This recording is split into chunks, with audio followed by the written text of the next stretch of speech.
Hello dear artists, in today's video I will be giving you a sketchbook tour of my newly completed Rhodia sketchbook and I will be painting actually the last page of that sketchbook. It's not even dry yet and I'm trying to film this. I'm going to paint this last page together. It's a beautiful loose bouquet and it's actually of these live flowers that I have in front of me. So if you want a sketchbook tour and you also want to know more about this 100% cotton Rhodia sketchbook, keep watching the video. So this is the A5 Rhodia sketchbook that I'll be giving you a tour of. It's just finished. Actually not finished, we have one last page and at the end of the video I will be painting a very cute little quick painting to just finish off the sketchbook. But so this brand Rhodia is actually by Clairefontaine. So Clairefontaine makes paper, if you did not know. So being a paper company that specializes in paper, you believe or think that they will make pretty good sketchbooks because some other sketchbook brands make other supplies as well, but this one is just about paper. So I bought this for $32 or is it $34? I can't remember, Singapore dollars, from a shop called Overjoyed in Singapore when I was there. I just picked it up, I wanted to give it a go, and I must say I am very, very pleased with the quality. So it is 300 GSM, not 250, not 230, 300, so it is pretty thick. But because it's quite thick, these only have 20 pages. 20 pages meaning this is a page, as in like 20 pages, 40 size, if you know what I mean. So if we compare these with other A5 cotton sketchbooks that I have an Etchelab one here. This one is 230 GSM. Or is it 200? So anyways, 200-ish GSM, but it's got 25 pages. And this Arrtx one, which I just received recently, and I just did a video of this one, go check it out if you want to. So it's hardly painted in yet. It's also 100% cotton. This one is 24 pages. So in terms of number of pages, this one has the least. But sometimes, you know, you can't go all calculative about number of pages. And to be honest, when you have a sketchbook, you almost want to finish it ASAP. So sometimes it's actually a blessing that it's got fewer pages. Then you can feel like you finished a sketchbook. All right, so let's get right into it. Page 1. I left the first page empty because I don't know why, I just do that. And I like to paint in spreads. So this is my first spread that I did, and it's actually a Patreon tutorial.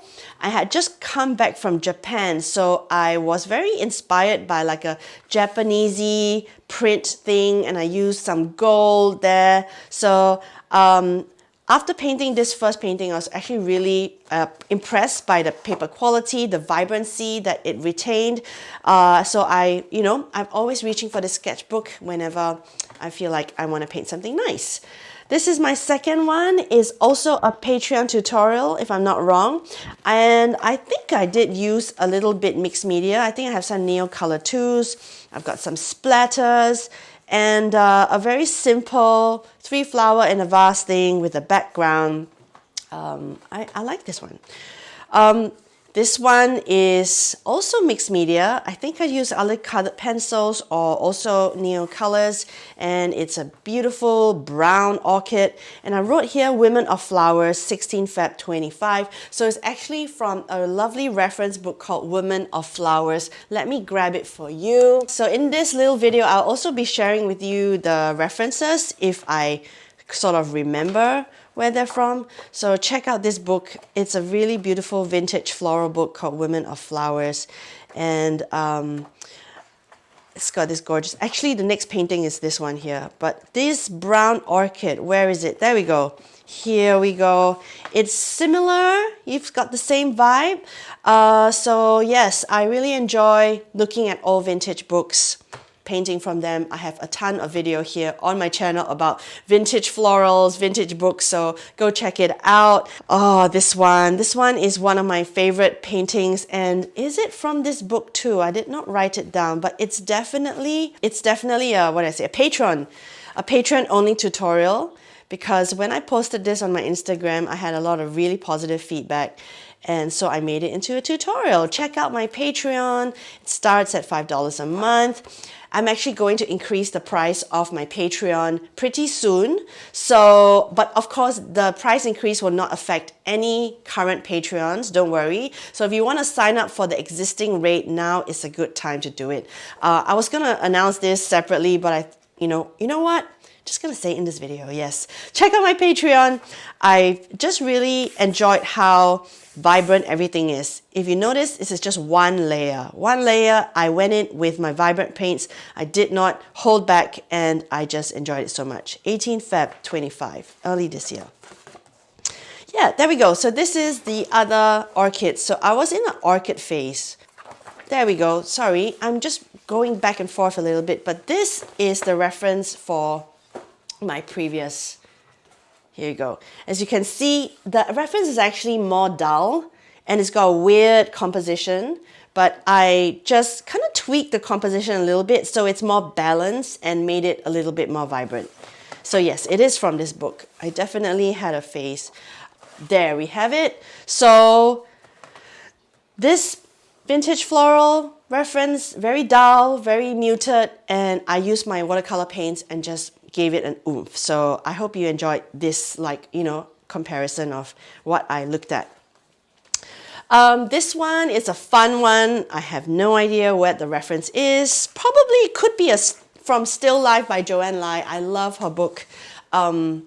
I have made a video about her book, but it could be that one. I can't remember now, but I definitely used an unusual color for a background. I don't usually use this green, this turquoise, and that's why it's so important to have a sketchbook practice, because that's where I make a lot of risky, fun stuff, things that I don't usually do and play, and colors I don't usually use to see how it all works out.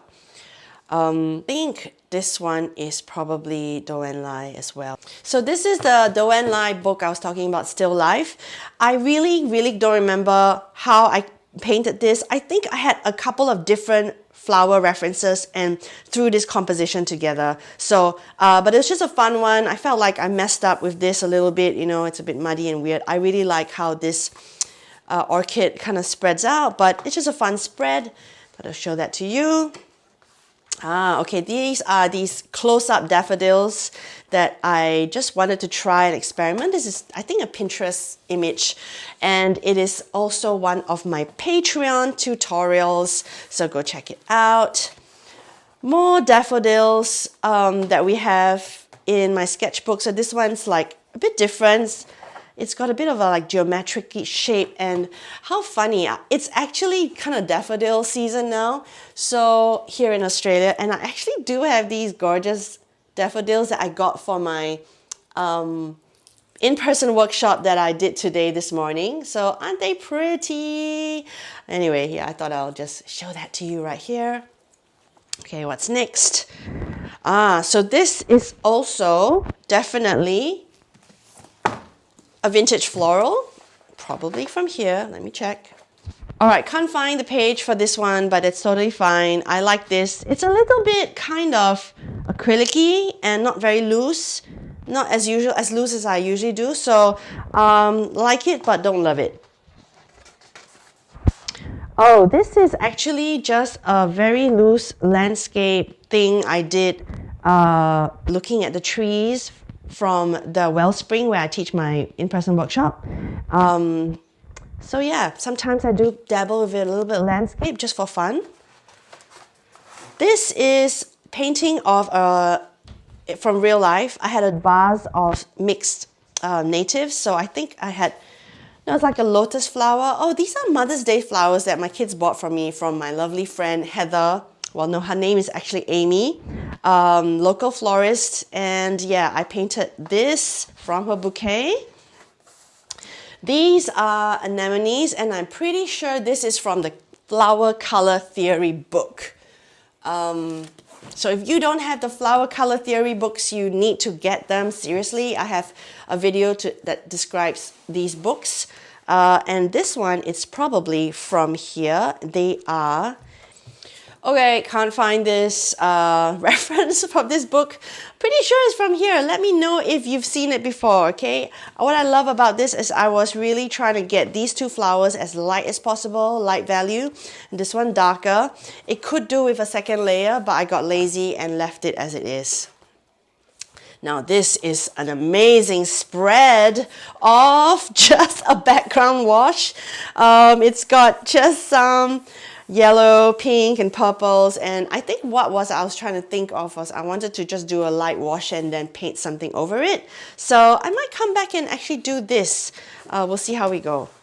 These is dianthus flowers that I was trying out and practicing for my Singapore workshop. Just testing how they would look like. And this is a really nice big sort of Aussie native bouquet that I painted from real life. Actually, I just did it a few days ago, and this is the actual flower. It is really dried and dying, but you can see the wattle, the gum nuts, and the gum leaf. I like this very much. It's very loose, it's very simple and cute, but it does look like a multi-eyed monster somehow. Sometimes when you're not too sure what you're doing, your flowers can look like animals, if you know what I mean. This was actually a test for me to prepare for my color workshop with my Patreons. I wanted to paint one page of cool color and the same image warm color, just to do like a color test. And I feel like it didn't really come through that way. So on the actual live, I did this. So on this side, on the left side, it's cool colors, blues, purples, even the greens are cool greens. And then on this side, we went warm, just to really test how you're feeling and whether one works with another. I thought that would be fun. And then this is the last page. We have nothing. And I thought for this video, I will paint something. I have these gorgeous flowers. I'll show you right now. Okay, I'm gonna paint this purpley one with lots of foliage. I like it because it's got some lilies, it's got some chrysanthemums, lots of fun elements to play with. So this painting actually took about 8 minutes in real time to do, but for this YouTube version, I am speeding it up to about 2 minutes, so about 4 to 5 times faster, because this video is about a sketchbook tour, and I'm just giving you a little flavor of, how I play in my sketchbook. My sketchbook is really about very playful, experimental. It's just for me to relax and go into it. I mean, I do have paper that I paint with. 100% cotton Meaden paper is what I love painting on. But the thing about painting on paper is it just tends to get stacked in a pile somewhere. If I don't intend to gift it or frame it or anything, it just gets left there. So this whole painting in a sketchbook is so wonderful because you get to look back, you get to flip through it. I get to give you these tours. So, here I'm just really gesturing, playing with marks, putting down what I see in front of me, using a real life reference. And if you do want to see the real-time version, it is on my Patreon with, instructions of how to do this painting. It's still a quick one. So if you are my Patreon and watching this on YouTube, jump into Patreon, you get to see the real-time version. So just putting the finishing touches here, and I really hope you enjoyed this little tour, this little video, giving you inspiration to paint more and to have fun and play. That's it. This is my last page of my Rhodia sketchbook done.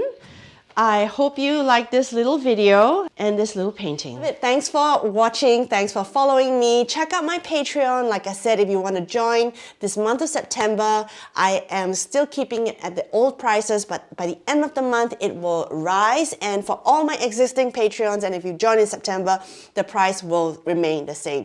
All right, so that's it for today. I hope you enjoyed this video. I'll see you next time.